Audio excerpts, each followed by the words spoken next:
So next up, we have a more intimate fireside chat, and it's called Building Internal Innovation. And I present to the stage Tim Harrison, Head of Communications. So good afternoon, everybody. Thanks very much. So the panel that's coming up next is all about the notion of corporate innovation. While my panelists take their seats, perhaps just a few thoughts on that. Think of people like Samsung, Telefonica, P&G, Unilever, the BBC, the NHS, John Lewis, Marks and Spencer, all incredibly trusted, well-known, well-established corporate brands that are almost themselves the establishment. But in all those cases, they're also trying to position themselves as the disruptor before they themselves get disrupted. The world has gone VUCA, apparently, which means volatile, uncertain, complex, and presumably full of acronyms, although I understand ambiguity is the official term there. And big brands have recognized that the only way to survive is to keep moving fast, to learn lessons from the astonishing innovation and startup community that we've seen burgeoning over the last decade, and take a few lessons along the way. I think what these brands are also recognizing is that it's much more about avoiding the threat of disruption. It's about trying to recognize their place within a much broader ecosystem of innovation that they need to nurture and invest in for their own self-interest as much as the interest of the community and the consumer at large. Now, Forbes magazine estimates that there's been over 70 corporate accelerators since 2010 have come onto the market. And so I'm very pleased to be joined by a number of representatives from 3 of those based in London. So over the next half an hour or so, we'd just like to explore maybe some of the themes of innovation from a corporate point of view. How does it fit in to the older established companies, the bureaucracies, the hierarchies, and all the challenges that large companies inevitably face after they've been going for a while? What are the lessons that have been learned along the way? And what do startups need to know about working with some of these guys? So let me introduce the panel, first of all. So first of all, we have Jeremy Bassett. Jeremy is founder and head of Unilever Foundry. Foundry is this company's platform to engage with startup and innovation companies to help Unilever pioneer the future, as it says in its corporate blurb. But it's scaled pretty impressively like any good startup. So it started off in London in May of last year, and since then, hubs have been launched in Singapore, Brazil, India, China, Israel, and most recently, I think just a couple of weeks ago, in the US as well. So Jeremy's been at Unilever in corporate roles since 2003, but also has attended business school, and I understand also grew up on a dairy farm. So maybe that's something to do with nurturing the grassroots and making hay, and that's my last gag, I absolutely assure you. David Vogel is head of acceleration and deputy director of Wayra, which is Telefonica's startup. David has a truly international background, born in Romania, grew up in Israel, has worked across 3 continents in accelerator and VC roles. And again, Wayra is another organization which has scaled pretty remarkably over particularly Europe and Latin America, which is obviously Telefonica's primary footprint, claims to have invested in over 500 businesses in 20 different verticals since it was formed. Last but not least, David Page. David has worked at Visa since 2007, originally came from a head of change and governance background before taking over the digital business and moving things forwards in that area. Most recently, he moved over to Visa Europe Colab, which is Visa Europe's innovation hub based out of Shoreditch, since being joined by hubs also in Tel Aviv and Berlin. Now, I should probably declare my interest there. You see an alternative job title up there. I'm an independent consultant, but I've been working with David for the last 6 months in an interim capacity, and it's given me a pretty fascinating insight into some of the work that Visa Colab does, but also I have to try and remain non-partisan as much as I can. So let's start up with a few questions. Jeremy, perhaps we can start with you. I've got some facts to play back to you now. So Unilever is 130 years old, sells in over 190 countries, lists over 400 consumer goods brands, 14 of which have a value of over £1 billion. From Hellmann's Mayo to to Walls, that's probably a terrible slip-up, Marmite to Magnum. It's the world's second largest advertiser, had a market cap of $130 billion when I checked on Google this morning. It's also in LinkedIn's top 3 list of sought-after employers. Maybe surprising given the YouGov report we saw just a little bit earlier, maybe not. So, Jeremy, I guess the question is, what on earth are you doing with startups? Wow, that's a good place to start because we're doing a lot with startups. In fact, we've been doing a lot for quite a while. In 2000, we launched Unilever Ventures, which is our corporate venture capital fund, to invest in startups and to really get behind startups that are creating the future of our business and of our industry. But fast forward that 15 years, 18 months ago, we launched the Unilever Foundry. And that's been our platform to connect brands and startups. Because the thing that we've realized is that startups are pioneering every part of the way that we live and the way that we operate. And therefore, if we want to continue to pioneer the future, it's not up to us necessarily to invent the future. It's up to us to partner with the people that have already invented that future. And so through the Foundry, we've created this platform that connects our brands with innovative tech companies to take startups to scale up and to make sure that our brands continue to tap into technology that continues to change our industry. So since doing this, launching the Foundry 18 months ago, we've now worked with over 80 different companies around the world in-market pilots. About half of them are now being scaled, so we're starting to scale about 40 of those companies. We've put well over $15 million directly into those companies to help them in that scaling process. And for us, it's really starting to transform the way that we do innovation and the way that we do marketing.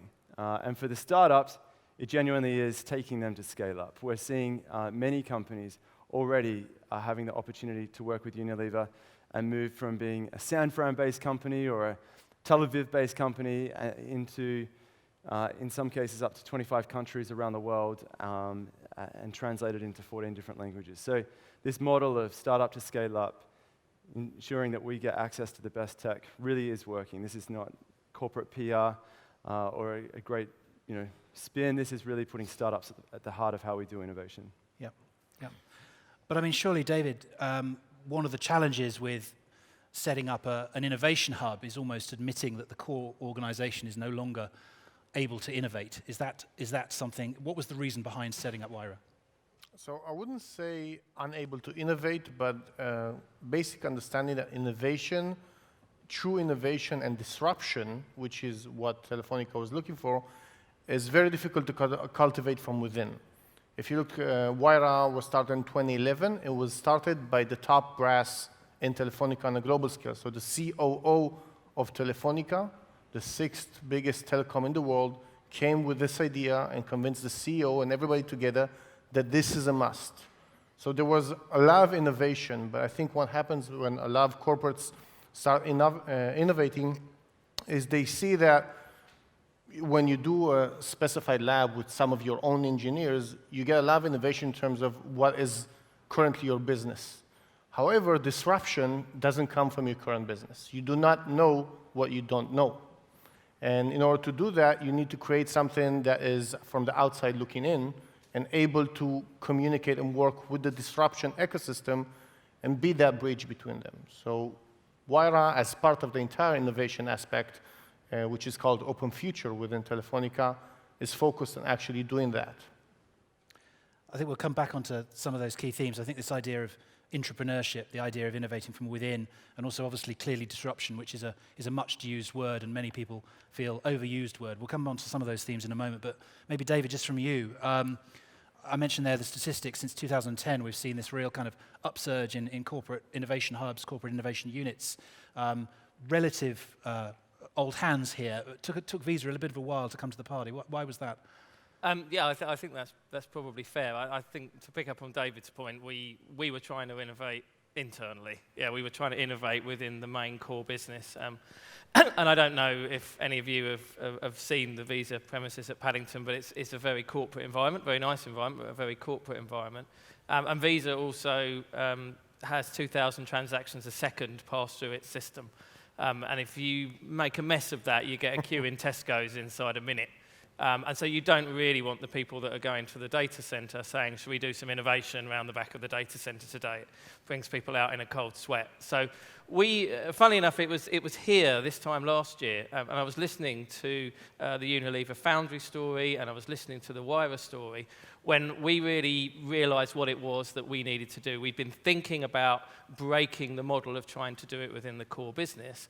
And the benefit of being perhaps a little bit late to the party is you do get to learn from these guys and from what different parts of the industry have done. And I think we learned three things, really. We learned that you do actually have to create a separate identity. Some organizations go as far as creating a separate company, but we created a very separate division. We set ourselves up in a penthouse flat in Shoreditch. No, it actually is a penthouse flat. It used to be lived in and has been turned to corporate use now. I think you took out the hot tub first, though. Yeah, we took the hot tub out, unfortunately. I think the other thing was we did realize we were a bit late to the party, and so we did have to announce ourselves and push hard, which is why we are in Shoreditch, but it's also why we're in Tel Aviv, it's why we're in Berlin. And I think the other thing which we learnt was that startups find large corporates difficult to do business with, and large corporates find startups difficult to do business with. Sorry, any startups in the organisation, but it is true. And we wanted to try and make ourselves as startup-friendly as possible. So we have time-box processes, we try and open our network, we try and provide mentoring and coaching and all the things that we think that the startup needs. So yeah, a bit late to the party, but I think we've caught up now. Yeah. So you make the point there about setting up in a separate division. I mean, how is it for Telefonica now, for example, now that Wira has been going for a little while? Do you find actually those divisions are less necessary? Do you find that there are a lot of lessons being transferred? Or do you still feel it's got a way to go before you start taking that kind of approach on board? So I think one of the best benefits is that it actually works. And we invested in the UK alone in about 100 startups. They raised to date in 3.5 years that we've been operating $61 million. And more importantly, we had almost 60 trials and contracts for our startups with Telefonica within 3.5 years. That's a number that if you ask any big corporate to have trials with, that was about 45 different startups, some of them trial with different divisions or have contracts with different divisions. 45 different startups, which is 2 to 10 people. It works. And we found for our benefit, the way it works is the current situation. So I don't think that Wira will be moved within the mothership, especially because we have a standalone subsidiary. We are a global organization, and each country, we're currently in 10 different countries. Each country has their own Wira, and they all report to the head office within Wira, and then within Open Future. So to assimilate that will not actually add value. What we do have are, let's call it translators. So those are, for example, on my team, 2 people which focus on business development for our startup. What I mentioned, the 60 trials, this is what they do. They connect the startups to Telefonica across the globe and only do that for the entire year of the program. So that gives them added value because they came from Telefonica. They understand the politics, and I think David mentioned how difficult it is for big organizations to work with startups. So understanding all the politics and what are the strategic goals of each individual division is very important to move them along. So Jeremy, David mentioned the fact that when you've got a network like Visa's, you don't want to mess around under the bonnet on a live system. But I mean, for you, Unilever, obviously a very, very significant geographically spread organization. How do you balance this idea of kind of failing fast and moving fast with perhaps the infrastructure and perhaps the bureaucracy that you also have to manage inevitably as a result of all your brands across so many territories? How do the two really fit together? So, I mean, all these things are great buzzwords and also great tweets, by the way, but if they stay like that, then they don't change anything. And for a long time, Unilever, like most of our corporates, have been asking its employees to take risks, to experiment, fail fast. But for me, unless you provide, I think there's a couple of key ingredients. First one is you need a framework for experimentation. If you want people to take risks, then you have to provide a framework for experimentation. And that framework has to mean that they can take risks easily, quickly, and cheaply. The second thing you need is you need a culture for experimentation. It does need to be supported, and it does need to be enabled. And then the third thing you need is you need space. And so what we do is we say to our brand teams when it comes to process or framework, we say we've got a pitch, pilot, partner process. So if you're a startup, we'd like to hear from you. We'd love to see you pitching to our brands for the chance to go into a pilot. If the pilot works, then we'll move you into a partnership. So in the last 18 months, we've seen 3.5 or over 4,000 different startups. We've done pilots with 80 of them, and we're starting to scale just under 40 of them. So that model seems to be working. In terms of culture, we do spend a lot of time internally engaging our teams and our business leaders and, in fact, everyone across the organization, showcasing new technologies and new opportunities that we think their brands should be looking at. So I think you need to take these two things side by side and head on. The framework for experimentation, the cultural transformation that needs to go together with making that happen, and then making sure that everyone's got space within their targets or their deliverables or their budget to also invest behind this as well. So, I mean, again, perhaps one of the challenges with having so many brands and being so broadly spread, I mean, all your companies touch so many different aspects of digital life, as it were. David, how do you decide at Visa where do you place your bets? How do you choose which projects to work on and balance the longer-term strategic objectives with what must be the opportunity to have an awful lot of fun with a lot of very cool stuff? Yeah, I mean, I think we're sort of 10 months into this now, and there's been a few lessons that we've learned as we've gone through here, and two of them relate to that question. So I think we absolutely, in fact, three of them probably relate to that question. First of all, we started off with a bit of a technology bias. So that's the bit where people can sometimes get a bit carried away. I don't know, anyone who was here last year will remember the dancing robot that was up on stage. It's brilliant, right? And I could, for the life of me, I've been trying to think all year of a use for that from Visa's point of view, but I can't come up with one, so it just has to stay as a cool thing. But even down to some things to do with the payments technology, you need to get away from just thinking about the technology and think about the business applications. So I think that's the first thing. We started, and we do have a very, very broad scope that we think about, but we realized that we needed to get focused. And I think if someone had taught me something right up front on February the 24th when we launched, it would have been to have got those focus areas, which we've got now. So we have 5. We have blockchain, big data, smart cities, identity and authentication, and the changing retail journey. And that's got us much more focused and much more aligned. And in fact, for those of you who are interested, we are sponsoring the tech stream of activity down in the forum, and there's actually a session after this on all of those 5 themes. And then I think the other thing was we were spreading ourselves a bit too thinly on a balance of evolutionary activity, so things that are just about moving the existing technologies, the existing services forward, and things that perhaps are a bit more revolutionary, a bit more game-changing, like, for example, blockchain for the payments industry. And I think as well as focusing on those themes, we've set ourselves a target of being further up in the revolutionary part of the world and look to support the main organisation in thinking about its evolutionary change and perhaps taking on some of the tools and processes that Jeremy was talking about. So maybe, David, similar question to you. How do you, obviously, there's some impressive numbers coming out of the amount of investment funding you've raised or helped raise for some of your startups. How do you decide where you place your bets? How important is the direct value to Telefonica versus the contribution to the wider ecosystem and maybe a less explicit value? So let me ask first a question to the audience. How many startups do you have here? Raise your hand if you're a startup. Okay, so about half the crowd. So I just want to understand how much into sales mode should I go.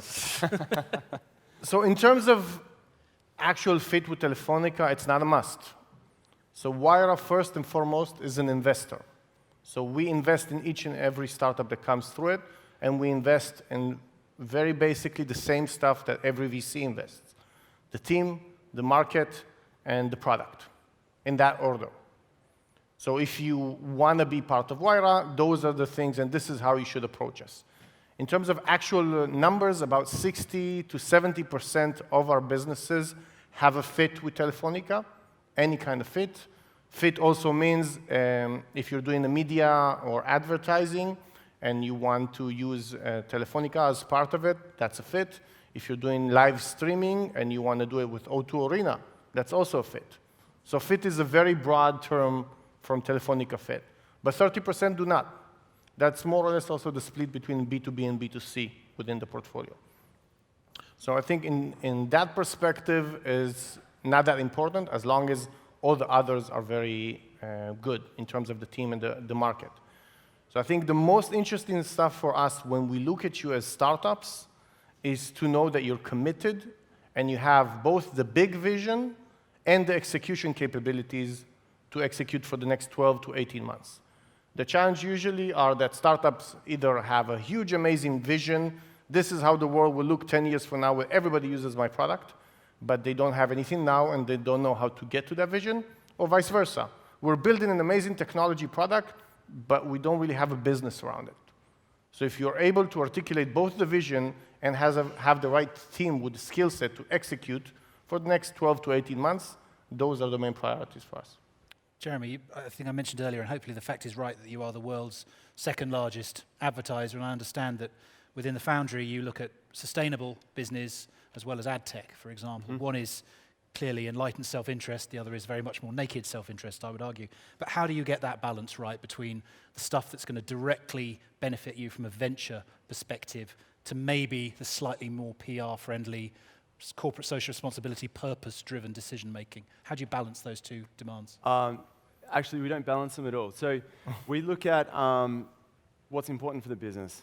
As an organization, it's not CSR, it's a strategy. Our ambition is to double our business. We set this vision in 2009. Over the next 10 years, we wanted to double our business by 2020 while halving our environmental impact. We're a long way into that journey. A lot of progress has been made. Our growth is looking good. Our sustainable impact is looking okay. With things that we can transform, like waste to landfill from factories, sustainable sourcing of ingredients, we're on track. With things that we don't control, like how long people take showers for or how much water they use in the laundry process, we're way off. So as we move forward with that strategy, and it's a growth strategy as much as it is an environmental strategy, we're looking for new business models and new solutions and new services and new products and technology that can help to do both of those things.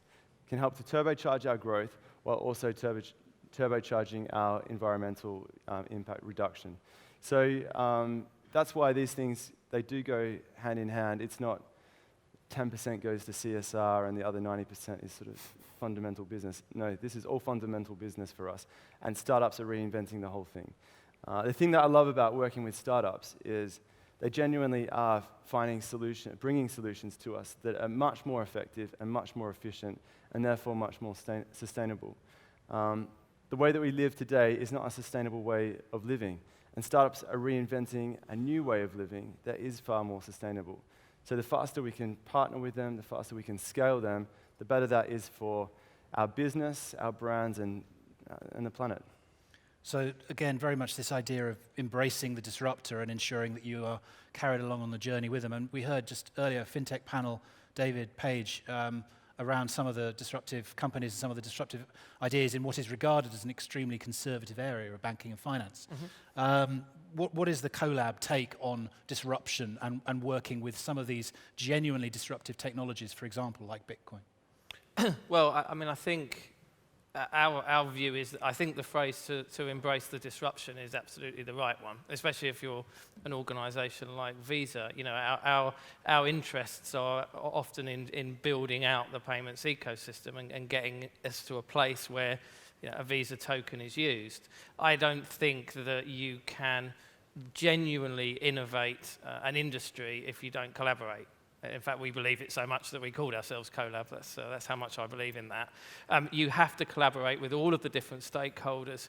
And whenever we start, if we have a startup or we have an idea, one of the first questions that we ask is who are all the stakeholders that we need to test this initially with.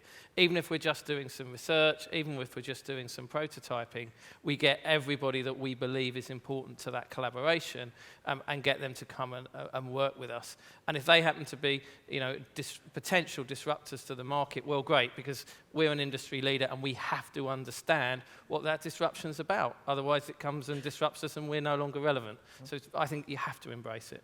I think just perhaps to add to that, because this is basically our panel here is a good example of collaboration because we work with Unilever, and I think one of our startups just signed a global deal with Unilever, and I think we met David's team when they just started, and we cooperate both on the startups, but also in terms of sharing advice. And I think one of the major aspects that most of the global corporates understood is innovate or die. Because you never know when the next WhatsApp will come along or what will actually be disrupted. So even the startup ecosystem today is talking about how Dropbox is disrupted by Slack, something they never actually saw coming. So in this kind of ecosystem, I think one of the major advantages that we see is that we can use the resources to be ahead of the curve, or at least be on the wave as corporates when that next disruption will come.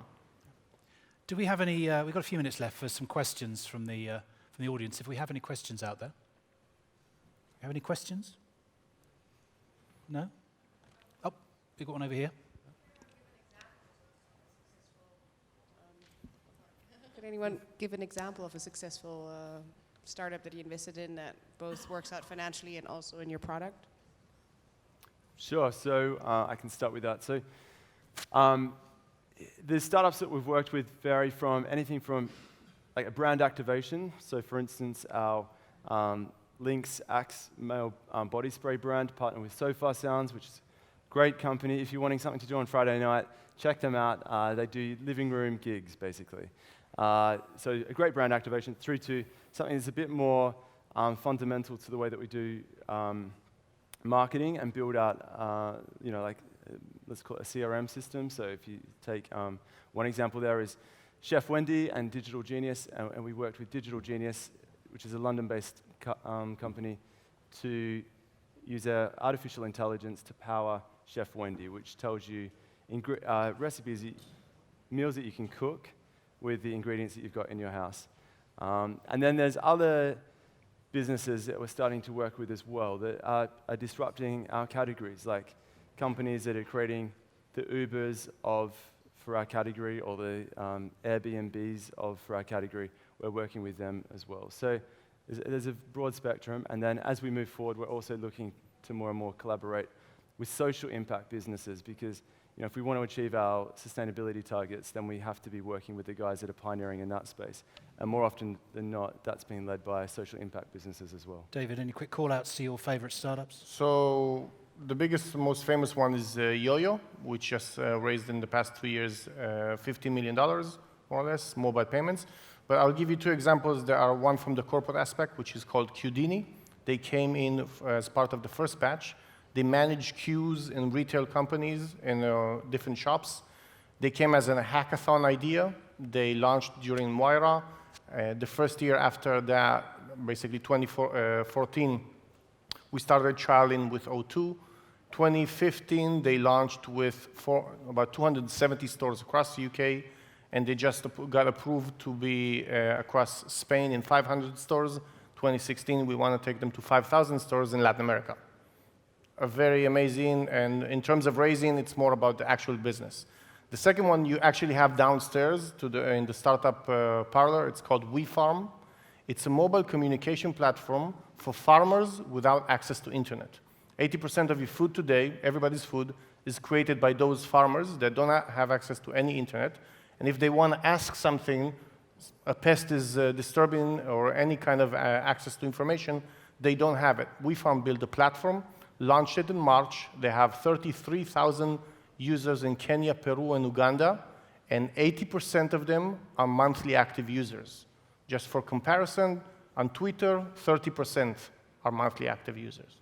And they're changing the entire way of farmers in rural countries. David. We're a little bit earlier in the journey, but I mean, we've got particularly, I think the one I would call out is in the authentication arena, particularly around biometrics. There are 3 or 4 organizations that have now got finger vein and other biometric capabilities actually being pushed live out into the marketplace, and we've helped them scale through that, and it helps us build the ecosystem. I can see we're 1 minute over time, so probably no more questions, but maybe just a quick 30-second elevator pitch from each of you, which you should all be very, very well versed at, both listening and giving them. Perhaps just quickly from Jeremy sideways. 30 seconds on why a startup of the handful in the room, why they should come and work with you.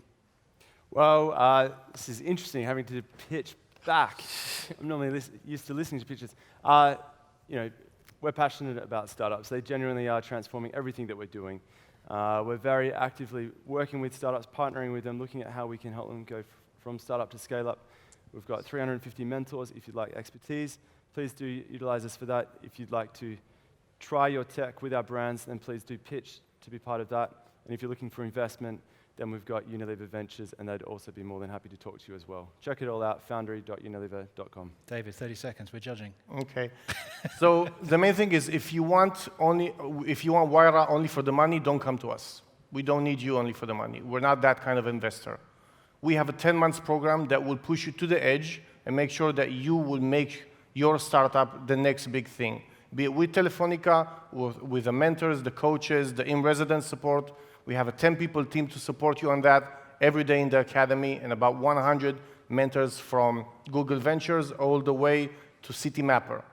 But if you want to be pushed and really get the business running, that's where you should come to Wayra. And I think for us, if we're obviously an industry leader in payments. If you've got an idea that relates to the retail journey or relates to payments or data, then come and talk to us, because we can open all the doors. And I think that's the key thing. We called ourselves CoLab for a reason. We passionately believe in collaboration, because ultimately at the end of the day, if you innovate without collaboration, you're just inventing something. Jeremy Bassett, David Fogel, David Page, thank you very much. Thank you, everyone.